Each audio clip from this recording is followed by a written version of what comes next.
Hey, what is up everybody? So here we are with another Umidigi video. So Umidigi announced this phone back in early April, and this Umidigi S5 Pro has got a redesigned, fresh look to it. The back looks similar to the Umidigi Power 3 with a similar camera setup, and I think this is what a lot of the 2020 phones will look uh, with the quad camera set up in a square box or a rectangular black box. So in the front, it's got a full screen display, so there are no hole punch like the F2. It's got a pop-up camera, front-facing camera instead. So this phone is priced at $333.32. So I don't know how they came up with that number, but we're probably expecting it to be around 250, if not lower. So this is similar to how the Umidigi F2 came about when they announced that it was around like $250 to $279.99, but then they were able to lower their price to $179.99 during the pre-launch sale. So they say the global sale will happen in May. So I don't know if this will be an actual sale or is it just a pre-sale? And then you have to wait 3 to 4 months to actually get in your phone after paying them. So we will see about that. So this phone offers a 6.93-inch Full HD Plus AMOLED display. It's a little bit smaller than the F2. At the F2 has a 6.53-inch display. This will actually be better to hold on to your hands, especially they have the curved glass back. The F2 is more edgy to the side, so when you're holding it, the phone feels a lot bigger and it's not as comfortable to hold on the hand for the F2. So this will be definitely an improvement. This phone has an AMOLED display with an in-screen fingerprint sensor, so I'm a little bit weary about how well this works. As you know, in most mid-range devices, even for Samsung or even OnePlus, their fingerprint sensor, the first generation at least, is not as good as the flagship like Samsung S10 or S20. So, I don't know how well this will work, and especially if you rely on the pop-up camera a lot on the face unlock. So this will definitely be a trade-off. And I'm pretty sure their in-fingerprint sensor is not the top end, especially at the price that they're trying to give in. They're definitely gonna try to lower costs and resulting in a more cheaper version of the in-screen fingerprint sensor. But at the moment, I haven't tested the device yet, so this is just all speculation. So this has the Helio MediaTek G90T processor. So this processor is definitely better than the Umidigi F2 with their Helio P70 processor. I thought the P70 processor with the 6 GB of RAM was plenty enough. It was very snappy and really quick to use, and I had no issue or lag whatsoever. Usually, all the apps were loaded really quick and multitasking was not an issue at all, even with the Helio P70 processor with the 6 GB of RAM. So seeing the G90T will definitely, even enhance the processing power better, or hopefully even to see better image processing. So a lot of people, think that the image is all about the hardware. Most of the time, it's whether the processor can process the image to make it, more enhanced with more detail and better dynamic range and etc. So it's a multiple factor. So hopefully, seeing this more powerful processor will result in the overall better package for this phone. So as a flagship, I was expecting this to have at least an 8 GB RAM on this phone, but instead they put on a 6 GB RAM. So this was kind of disappointing, but given Umidigi is always trying to gear towards lower price, get the best deal for its customer. I think 6 gig is shouldn't be called as a flagship, in my opinion. So this has a huge storage, 256 gigabyte. So this is probably one of the largest storage that Umidigi has ever um, manufactured. So 256 gigabytes is definitely plenty with also external storage memory. So I don't see it a huge difference in my personal use between a 128 gigabyte versus a 256 gigabyte. But hey, always more storage is better than none, right? But most of the time people are storing things on the cloud and they don't really use much storage. Unless you want to keep everything into its original quality. Even then, you can put those on the cloud. So I think they should have traded off using the 8 gigabyte RAM than putting in a larger storage, in my opinion. So this phone holds 4,680 milliamp battery compared to the F2. This is obviously less by about 500 milliamp.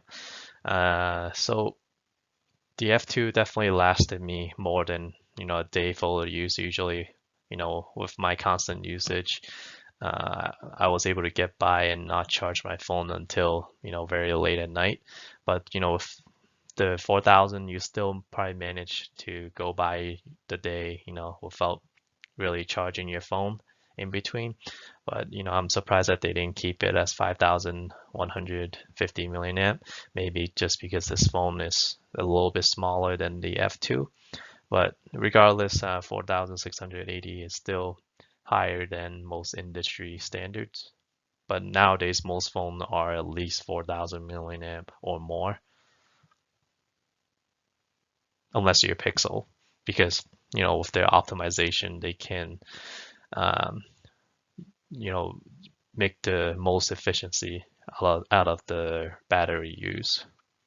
So this has an NFC Google Play, so which is good to see.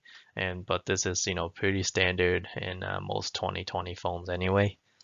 And as I mentioned earlier, this has a four-side curved glass back, so it will definitely be easier to hold on the hand compared to the F2, because the F2, the back is too edgy and it feels really difficult to hold at times, and that phone weighs a lot. And at the same time, they didn't announce how much this phone will weigh. I'm pretty sure it will weigh probably as much, if not, the same as the F2, since this has a glass back, and the F2, despite it has a larger battery, but that F2 weighs a lot. So hopefully that they were able to improve some of the weight on this phone with a smaller battery. So it comes with the pop-up camera and the full screen display. So this is definitely the main selling point on this phone. Compared to the F2, it's got the hole punch, and this phone is all screen, as you can see here. So, with the pop-up camera, some people like it, some people don't. It's obviously a trade-off. With the pop-up camera, you have the chances of it, breaking down after so many, movements, because it is a mechanical piece. Hardware, are prone to deteriorate through time, but having this full screen display is obviously really nice to see. Having no hole punch, intruding your viewing. So it's ultimately a trade-off whether you like this whole screen or whether you use that screen unlock often. These are all multiple factors that the person who's buying this phone will have to consider. So the camera setup is very similar to the Power 3. The F2, is a different camera setup, but this looks like the Power 3 setup. Hopefully, the lens is a little bit better, even though, the specs that they listed here, are similar, but sometimes, a 16 megapixel main camera can look better than a 48 megapixel camera. So, these pixel doesn't really mean much, in my opinion, and it has been proven. Pixel 3a camera only has like 16 megapixel, but a lot of these lower end to mid range phone, comes up with 48 megapixel, 64 megapixel camera, and they still produce worse camera quality pictures than the Pixel 3a. So, these are just, I think, for looks at the moment, until, I get my hands on and test out, the camera and to see, whether the video is good as well. A lot of factors come into this as well, whether their software is in line with, what the camera hardware can produce, multiple different variation.